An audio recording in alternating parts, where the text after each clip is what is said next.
Hello students, welcome back to my YouTube channel. So आज हम continue करेंगे अपना एक्सरसाइज का प्रॉब्लम। हमारे पास है क्वेश्चन नंबर 12। क्वेश्चन नंबर 12 में ये कहता है कि so that the relation are defined in the set A of all triangle. Set A एक ऐसा सेट है जिसमें सारे ट्राइंगल हैं, ठीक है। उसमें एक रिलेशन आर डिफाइंड है जो कि ऑर्डर्ड पेयर है T1 एंड T2 का, जहाँ पर T1 T2 क्या है, ट्रायंगल्स हैं सेट ए से। और इसमें T1 और T2 जो है, T1 रिलेटेड है T2 से तब जब T1 सिमिलर है T2 के, यानी सेट ए के वो ट्रायंगल जो एक दूसरे से रिलेटेड है वो सेट आर में रिलेशन ऐसे डिफाइन किया गया है। T1 is related to T2 if T1 is similar to T2। Similar triangle क्या होता है ये आप जानते हैं, पहले पढ़ चुके हैं। हमें शो करना है कि ये जो रिलेशन है ये एक इक्विवेलेंस रिलेशन है। उसके बाद तीन ट्रायंगल दिए गए हैं। T1 जिसका तीन साइड इस प्रकार से है, 3, 4 और 5 सेंटीमीटर। दूसरा ट्रायंगल है T2 जिसमें तीन साइड है 5, 12 और 13 सेंटीमीटर। सेंटीमीटर नहीं दिया गया, बस ऐसे ही दिया गया 3, 4 और 5। फिर T3 है एक तीसरा ट्रायंगल जिसमें 6, 8 और 10 यूनिट के साइड्स हैं। तो हमें ये बताना है कि इन तीनों ट्रायंगल में से कौन से दो आपस में रिलेटेड हैं। आपस में रिलेटेड होने का मतलब है कि वो दोनों सिमिलर होंगे। सिमिलर ट्रायंगल क्या होते हैं, उनकी प्रॉपर्टी चेक करके हम बता सकते हैं। सो हमें आर को यहाँ पर दिखाना है कि ये इक्विवेलेंस रिलेशन है। आर क्या है, T1 और T2 का ऑर्डर पेयर का कलेक्शन, जहाँ पर T1 क्या है, सिमिलर है टू T2 और T1 T2 हमारे सेट ए से लिए गए हैं, सेट ऑफ ऑल ट्रायंगल से।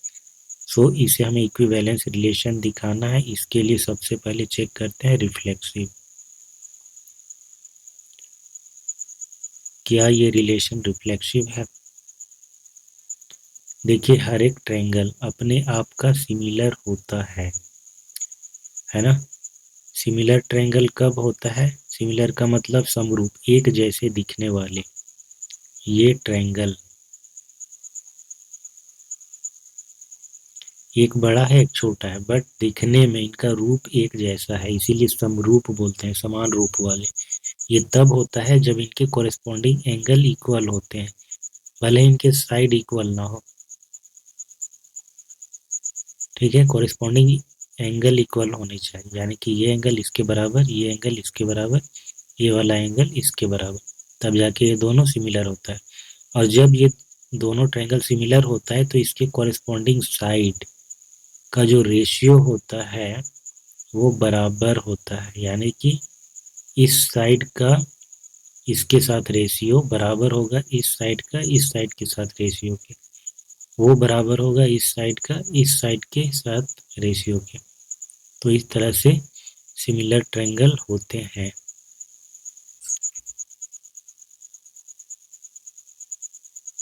सो हम यहाँ पर लिखेंगे since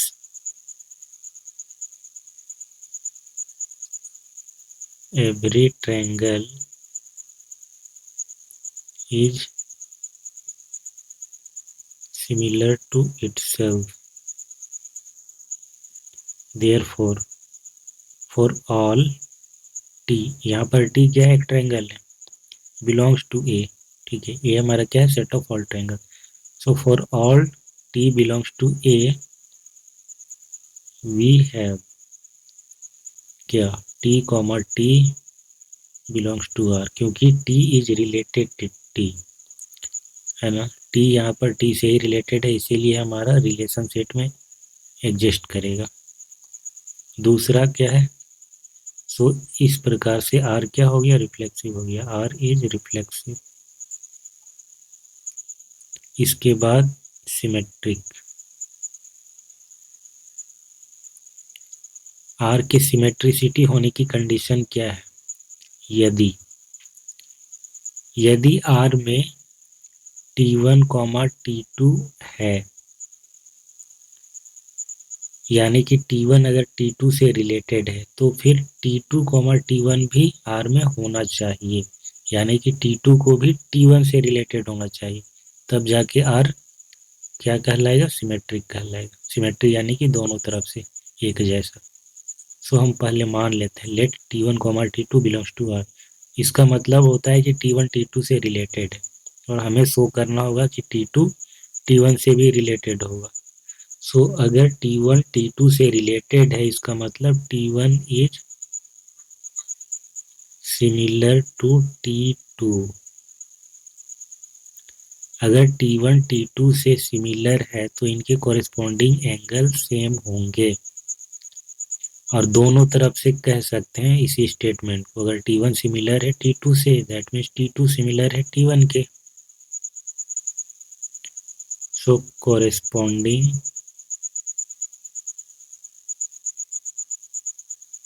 angles of T1 and T2 are same. This implies T2 is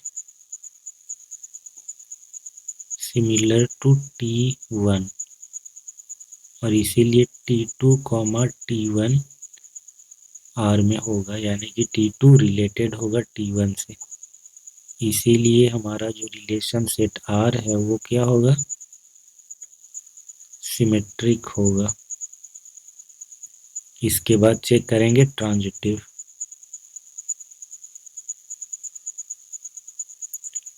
transitive के लिए अगेन 3 ट्रायंगल होने चाहिए। पहला T1 रिलेटेड होगा T2 से और T2 रिलेटेड होगा T3 से। यहाँ से इम्प्लाइज करना चाहिए कि T1 भी T3 से रिलेटेड है, तब जा करके हम बोलेंगे कि हमारा जो रिलेशन है वो ट्रांजिटिव है। तो सबसे पहले तो हमें मानना पड़ेगा क्या? Let T1 related to T2 and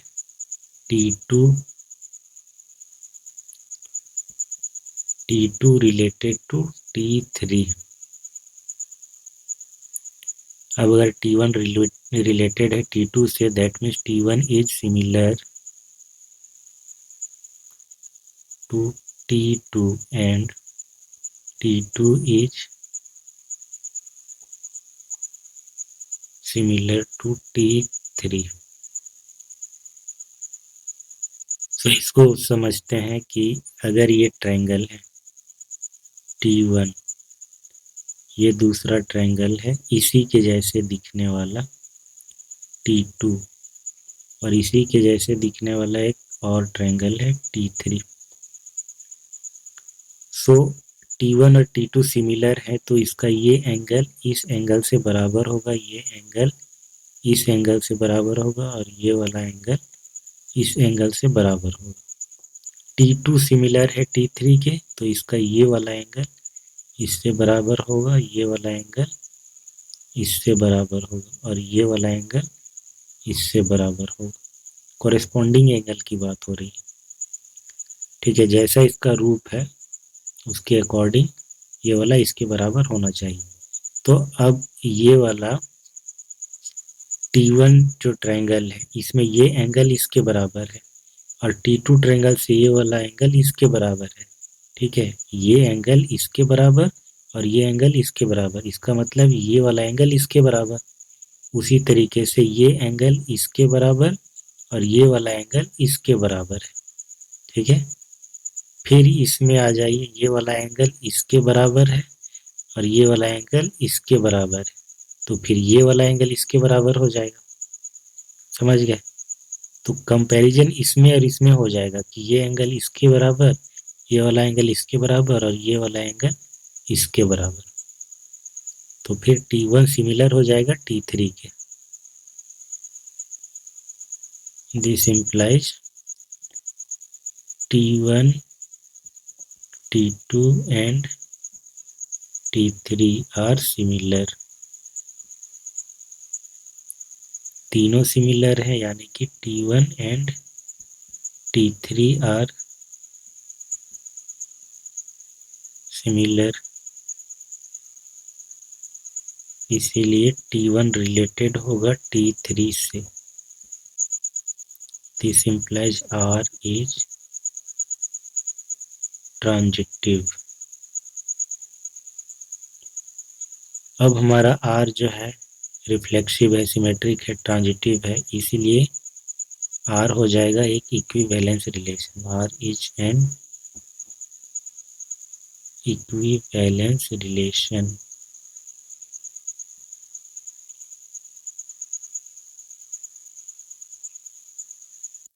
इसी क्वेश्चन में आगे हमें क्या करना है, 3 ट्रायंगल दिए गए हैं, जिसका पहला ट्रायंगल में 3 साइड जो है 3, 4 और 5 है, दूसरे ट्रायंगल में 5, 12 और 13, तीसरे ट्रायंगल में 6, 8, 10। तो इसमें बताना है कि कौन से 2 ट्रायंगल रिलेटेड हैं। चेक करते हैं। पहला ट्रायंगल T1 3, 4, 5, दूसरा क्या है 5, 12, 13।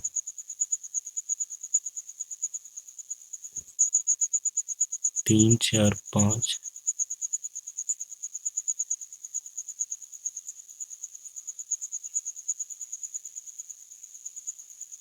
तो ये 3, ये 4, ये 5, ये रहा हमारा T1।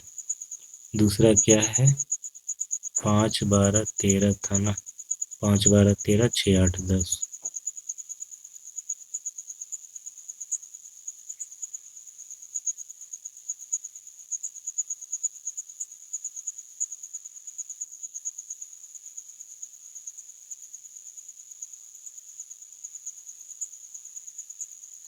ये 5, 12, ये 13, ये रहा हमारा T2। इसके बाद है T3, 6, 8, 10 है।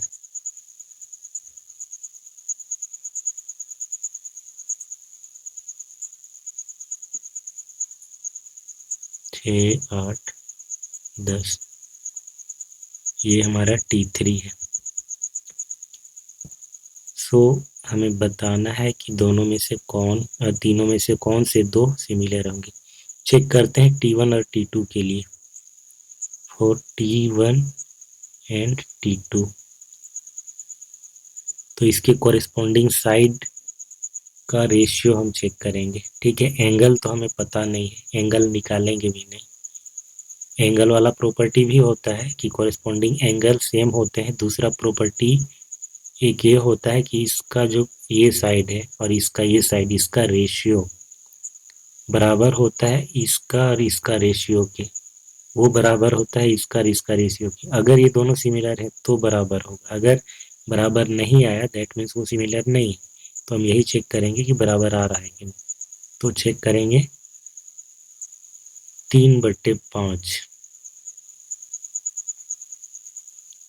3/5 क्या बराबर है 4/12 के?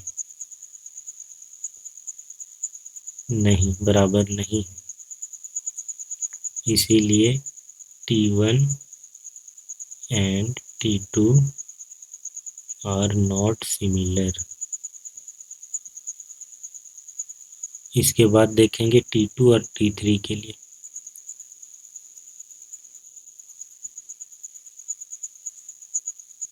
सो T2 में हमारा कोई भी 2 साइड का ले लीजिए।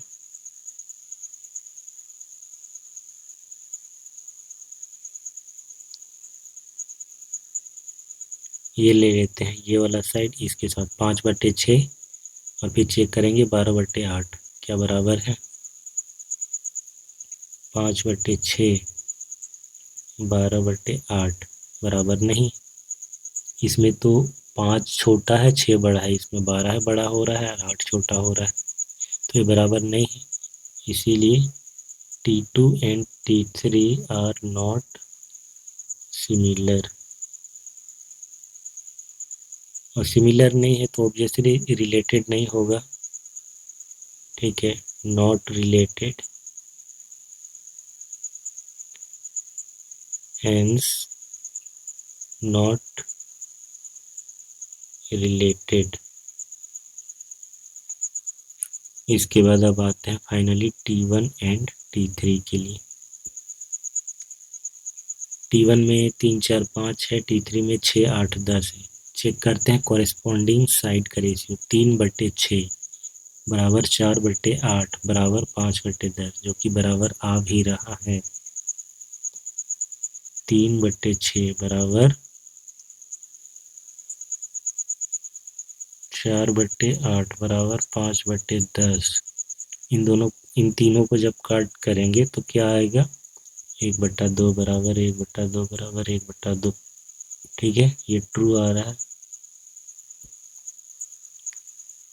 रेशियो सेम है, इसीलिए T2 and T3 are similar. This implies T2 and T3 are related। So ये क्वेश्चन कंप्लीट हो गया। आप देखते हैं क्वेश्चन नंबर 13 में एक सेट दिया गया है, एक A set of all polygon. Polygon क्या होता है? पॉलीगॉन ट्रायंगल भी हो सकता है, क्वाड्रिलेटरल भी हो सकता है, pentagon, hexagon, heptagon, octagon, decagon, ये सारे हो सकते हैं। सबको पॉलीगॉन इन जनरल नाम में बोला जाता है। ठीक है, एक रिलेशन आर डिफाइन किया गया है सेट ए में। आर क्या है? ऑर्डर्ड पेयर है P1 एंड P2 का such that P1 and P2 have same number of side. यानी कि P1 और P2 के जो साइड्स है, नंबर ऑफ साइड्स वो सेम है।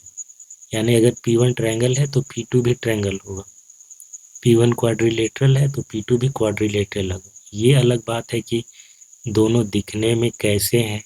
हो सकता है कि एक स्क्वायर हो, दूसरा पैरेललोग्राम, इससे मतलब नहीं है, नंबर ऑफ साइड की बात कर रहा है। इसमें अगर 4 है तो इसमें भी 4 होने चाहिए, वो चाहे जैसा भी दिखता हो, तो वो रिलेटेड होंगे।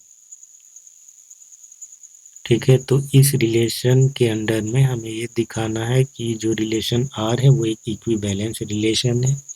Further, what is the set of all element in A related to the right angle triangle T. एक ट्रायंगल दिया गया है, उसके साइड है 3 4 5। तो सेट ए में से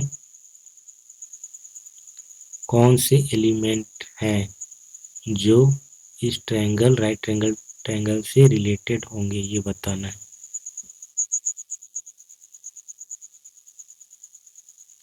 सो सबसे पहले चेक करेंगे रिलेशन का रिफ्लेक्सिव।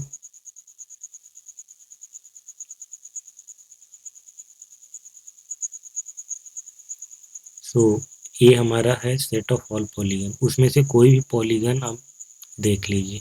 मान लीजिए कि एक ट्रायंगल को ही पिक करते हैं, तो उस ट्रायंगल का जो नंबर ऑफ साइड है, क्या वो उसी ट्रायंगल के नंबर ऑफ साइड के बराबर है? जी हाँ, बिल्कुल है। किसी भी पॉलीगन का जो नंबर ऑफ साइड है उसी पॉलीगन के नंबर ऑफ साइड के बराबर होगा। अब वो पॉलीगन चाहे जो भी हो, ट्रायंगल हो या क्वाड्रिलेटरल हो। सो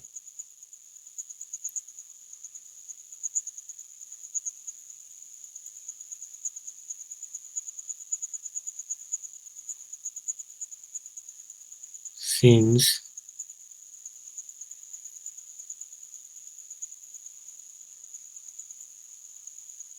for all P belongs to A, यहाँ पर P क्या है? एक पॉलीगॉन है। For all P belongs to A, number of sides in P equal to number of sides in P। यानी P में जो जितने साइड हैं वो बराबर होंगे उसके खुद के नंबर ऑफ साइड के।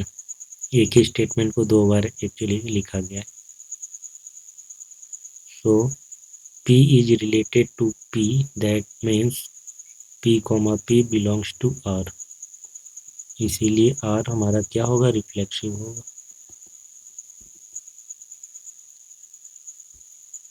इसके बाद सिमेट्रिक।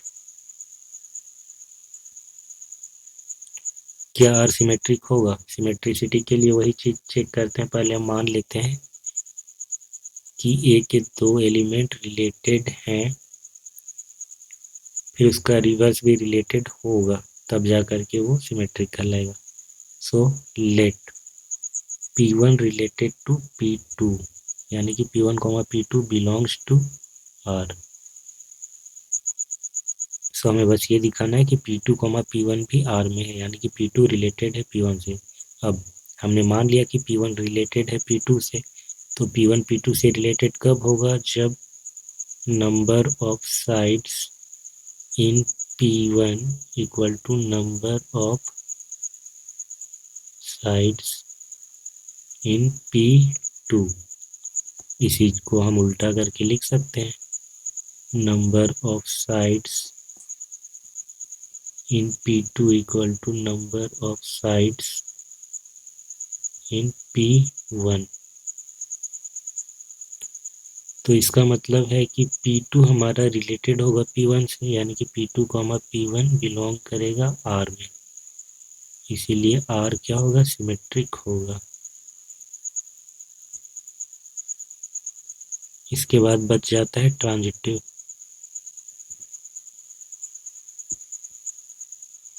क्या करेंगे, मान लेंगे कि P1 रिलेटेड है P2 से एंड P2 रिलेटेड है P3 से।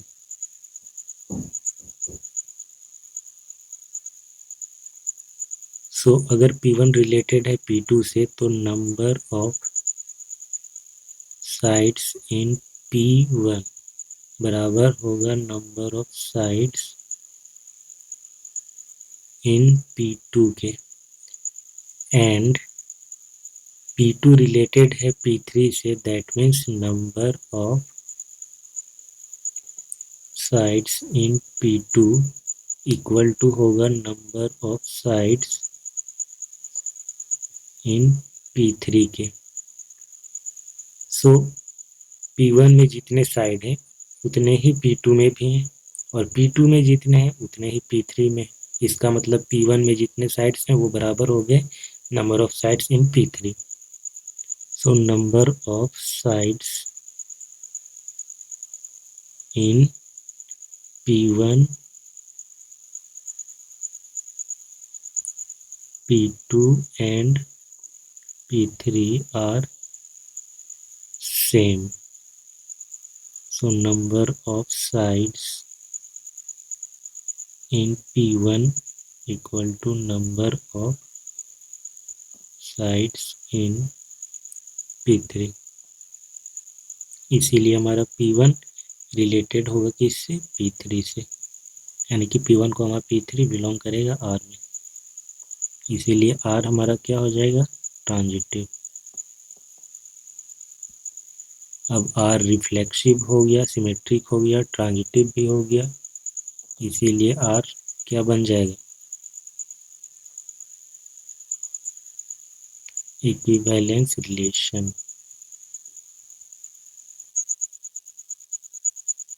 इसके बाद क्या करना है, इसी में चेक करना है ना, एक राइट ट्रायंगल दिया गया है T, जिसके साइड्स हैं 3, 4, 5। सो हमें ये बस बताना है कि what is the set of all element in A related to the right angle triangle T।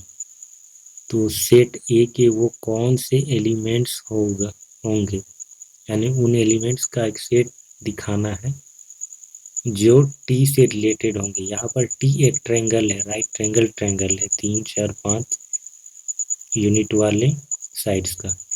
तो कितने लेंथ के साइड्स हैं उससे मतलब नहीं है, नंबर ऑफ साइड से मतलब होता है। तो ट्रायंगल में 3 साइड्स होते हैं, तो इससे रिलेटेड क्या होगा, इससे रिलेटेड वो सारे ट्रायंगल होंगे जो सेट ए में है, यानी कि set of all triangle in A. Now set of all triangles in A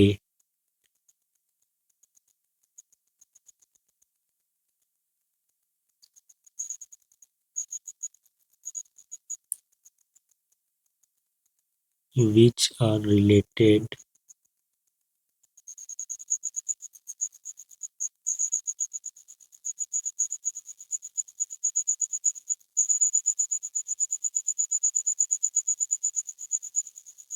to the right angle triangle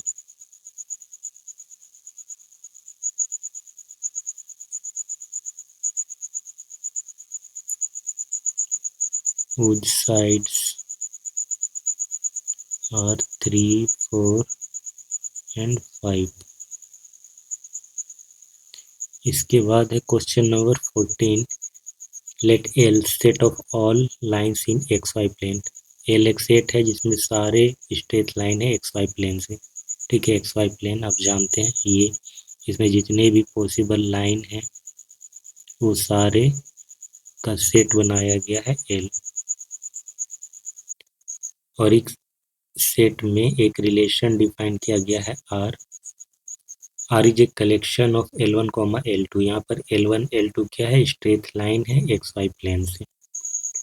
ठीक है, वो ऐसे स्ट्रेट लाइन है जो कि पैरेलल है, यानी कि L1 L2 से रिलेटेड होगा अगर L1 पैरेलल होगा L2 के। तो हमें दिखाना है कि R एक इक्विवेलेंस रिलेशन है।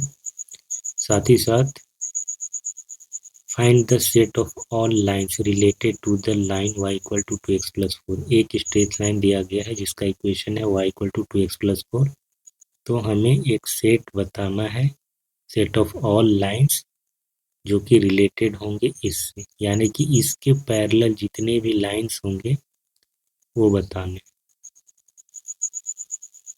तो इसे सॉल्व करते हैं। सबसे पहले क्या चेक करेंगे, रिफ्लेक्शन। और रिफ्लेक्सिव कब होगा, जब कोई स्ट्रेट लाइन खुद के पैरेलल होगा, तो वो स्ट्रेट लाइन खुद से रिलेटेड होगा। तो हम जानते हैं कि एल में जितने भी स्ट्रेट लाइन हैं वो सारे स्ट्रेट लाइन खुद के पैरेलल होंगे। For all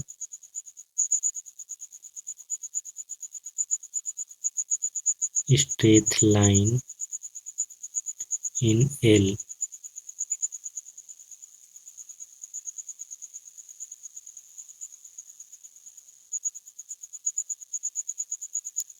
for all straight line,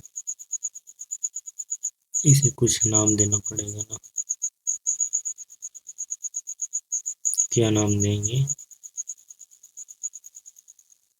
L1 इन L। L1 is parallel to L1, यानी कि हर एक L1 यहाँ पर एक आर्बिट्रेरी स्ट्रेट लाइन लिए हैं हम L में। सो L1 क्या होगा, खुद के पैरेलल होगा, यानी कि हर एक को रिप्रेजेंट कर रहा है। हर एक स्ट्रेट लाइन खुद के पैरेलल होता है, इसीलिए क्या होगा, L1 कॉमा L1 R में होगा। और फॉर ऑल स्ट्रेट लाइन बोल रहे हैं, दैट मीन्स सारे स्ट्रेट लाइन खुद से रिलेटेड होंगे। For all L1 belongs to L, so R reflexive होगा। इसके बाद सिमेट्रिक। सिमेट्रिक के लिए क्या करते हैं, L1 L2 से रिलेटेड ऐसा मानते हैं हम, फिर दिखाते हैं कि L2 भी L1 से रिलेटेड है। अगर L1 L2 से रिलेटेड है, that means L1 is parallel to L2। ठीक है, ये एक लाइन है L1, एक लाइन है L2। हम बोलेंगे कि L1 पैरेलल है L2 से। हम ये भी तो बोल सकते हैं कि L2 पैरेलल है L1 के।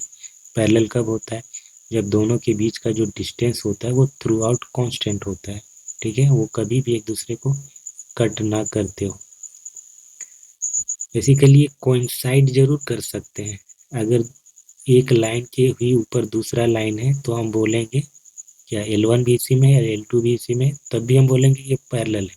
तो यहाँ पर कोइंसाइड कर रहे हैं, एक दूसरे को टच कर रहे हैं, कह सकते हैं कि कट तो नहीं बोलेंगे, कट का मतलब होता है एक सिंगल पॉइंट पे ऐसे कट करना, बट जब एक दूसरे पर कोइंसाइड है तो सारे पॉइंट पर वो टच कर रहा है, ठीक है। तो L1 अगर पैरेलल है L2 के तो L2 भी पैरेलल होगा L1 के, L2 is parallel to L1, इसीलिए क्या बोलेंगे हम, L2 रिलेटेड है L1 के। This implies R is symmetric. इसके बाद ट्रांजिटिव,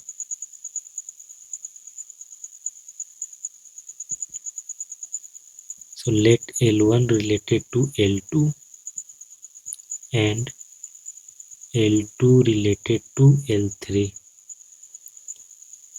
so L1 पैरेलल होगा किसके, L2 के, एंड L2 पैरेलल होगा L3 के।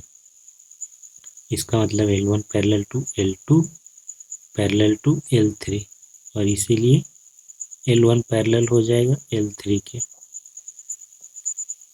इसीलिए L1 रिलेटेड होगा किसके, L3 के, इसीलिए R ट्रांजिटिव होगा।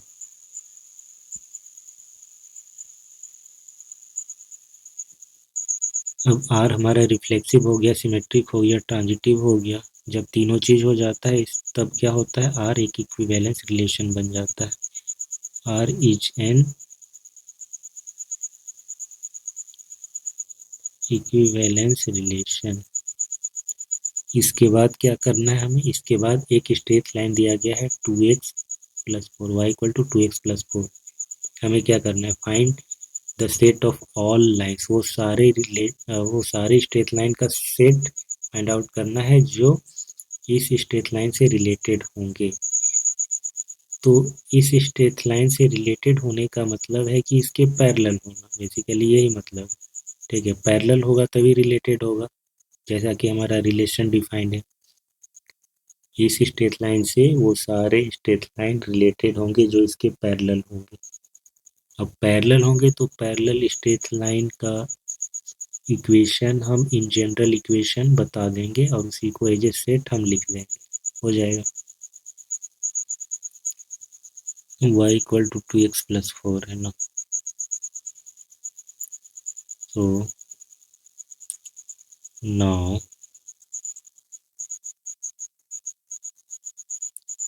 equation of straight line which are parallel to y equal to 2x plus 4, यही है ना। 2x प्लस 4 एक स्ट्रेट लाइन है तो इसके पैरेलल जो स्ट्रेट लाइन होगी उसका इक्वेशन क्या होगा। आप जानते हैं सिर्फ कांस्टेंट टर्म से डिफर करता है, जो अगर एक स्ट्रेट लाइन है हमारा a x plus b y equal to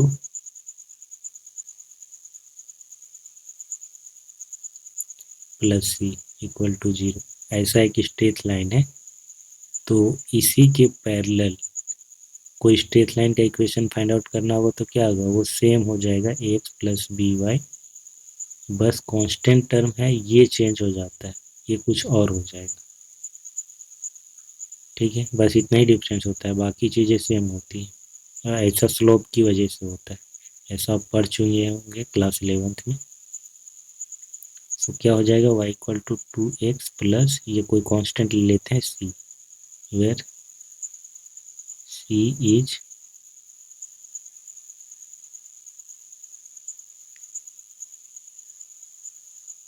constant term है, बट वो है क्या, एक कोई रियल नंबर होगा ना, c बिलोंग्स टू r, वो 0 भी हो सकता है। सो इसी का हम सेट बना देंगे, hence set of all straight line which are related to straight line y equal to 2x plus 4 is, कोई एक सेट बना देते हैं a इक्वल टू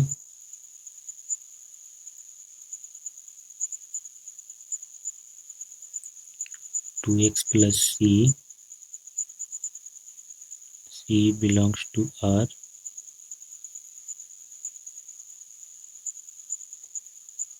बस इतना काफ़ी है। ये कहने की ज़रूरत भी नहीं है कि ये जो स्ट्रेट लाइन है ये इसके पैरेलल होगा, ये कहने की ज़रूरत नहीं है, क्योंकि ये जो इक्वेशन है ना वो इसके पैरेलल होगा ही।